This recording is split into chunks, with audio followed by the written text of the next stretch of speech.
Hey, Tim here. Just a few words today about a phenomenon I've noticed well after the fact, and it's interesting because I was not a fan of the band, the music, or quote the movement at the time when it happened, uh, because I was working too much. Frankly, I didn't have time for music. I wasn't following music at all. My schedule was very demanding. Occasionally, I would go to a festival and listen to some music, but otherwise, I just wasn't following what was going on radio play, airplay, anything at the time. We're talking about the 1990s, and we're talking about grunge. But it has come to my attention, and it's been noted by a lot of others, but I don't know if they have emphasized the enormity of what actually happened with grunge. There were a number of bands in the Seattle area, in the Pacific Northwest, basically Seattle though, that were making big waves in the early 90s, and a number of them got signed, and then seemingly out of nowhere this band called Nirvana showed up.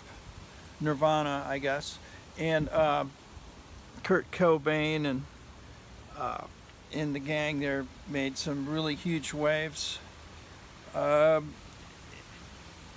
And I think they were probably as surprised as anybody by the success of the band. And they were not the first band to break through by any means from that scene. And there was, in fact, Kurt himself kind of came there with some baggage. He had been fired from the Melvins because apparently he had a habit which was getting in the way of his musicianship and/or relationships with his other musicians in that band. I think it may have been deeper than that. I think maybe Kurt wanted to write more, but we don't have any real information on that at the moment. Maybe somebody's written a book about it. I haven't read it yet.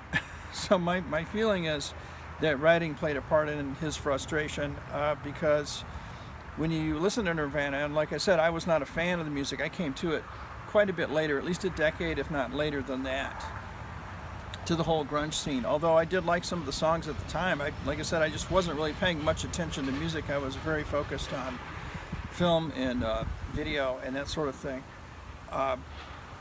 But when you look at the songs, Nirvana had a very short career. It was just a few albums, just a few months really, compared to other bands, and the impact was overwhelming on the industry. And I think that ultimately led to what we might even call the demise of grunge, because the industry saw control slipping away, and a lot of these young new bands had they had some ideas of their own. They thought ticket prices were too high, and they're correct. Ticket prices are now way too high, as we can see just a few decades later. That has only progressed. And so eventually I think the promoters and everybody, maybe at the top of the industry, sort of closed down the grunge scene because it was sort of making waves, and they are a monopoly, and they were having trouble. It's when your own employees are pretty close to calling the shots and they're making more money than your CEOs. That's an issue. Hey, we're getting a little bit of late spring bloom here from the trees. It's kind of cool. But anyway, the point I wanted to make was dropping Nirvana and Kurt Cobain as they were, just right out of the sky almost, on that scene in the early 90s, was like dropping a neutron bomb on the music industry. And the whole scene just, because the whole scene just kind of coalesced, and you had all these bands that didn't care about conventions so much. They didn't care about standard tunings. They did or did not care about lyrics so much, although they had great lyrics. They had great tunes. They had great musicianship. They were basically just trying to hold it together and see where this thing went at the time.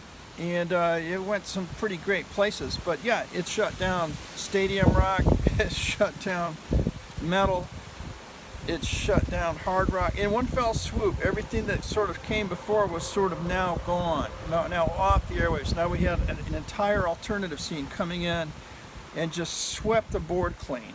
And then, of course, there were a lot of supporting acts that came in from those other older bands, but then were no longer headliners. And it was just kind of amazing the sort of renaissance that happened at that time. And I'm not sure the music industry wants that to happen again. That's what I'm seeing in the ensuing decades. But yeah, the whole grunge scene, but particularly Kurt Cobain and Nirvana, were like a hurricane that came through and swept the landscape clean. And of course, what came after them, a number of things have come after them. I think most of it's entirely overproduced. I think music's gone in, pop music in general has gone in a fairly bland, if not bad, direction.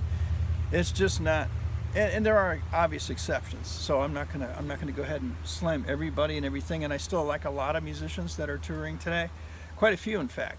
But a lot of the older musicians, there's a few that surprise me from time to time in the new batch. But it is interesting to see how grunge came and went in such a really compressed period of time, whereas we have all of the 60s and most of the 70s for hard rock. We have the 70s and all the way through the 90s for metal. It's not like people stopped listening to grunge. You know, it's kind of interesting. I think it has a lot to do with the way the promoters decided to run the industry. And that was the time they were consolidating their power, and I think they just had to sweep it out of the way because the musicians were getting kind of uppity and inconvenient. You know, the music was ubiquitous, it was everywhere, and they were making a lot of money on it. But to them, the money was secondary to having control over the entire industry, and they're still in control of the industry. In fact, it's only more so now than it was in the early 90s. So just some food for thought. The whole grunge scene was like a hurricane, a massive hurricane, or dropping a neutron bomb on the music industry, and it almost succeeded. It almost swept the slate clean, and the indie scene almost picked up. Throughout much of the 90s, there was a lot of reverberation where the indie scene was really, really, it was like an insurgent army coming in and sort of taking over college airwaves and everything like that. They've even taken over the college. Most of the college stations now are the so-called independent stations are run by corporations, and they still kept the nameplate, and maybe they run some NPR to claim, you know, some legitimacy or something, but they're not what they used to be, and we miss that. We all miss that. Just like I miss the album stations from the 1970s. Amazing musical education, listening to the entire side of an album before you got more commercials. Amazing, just incredible. You could hear the best stuff all day and all night long on the album stations. We miss that. We miss it. Just let you know.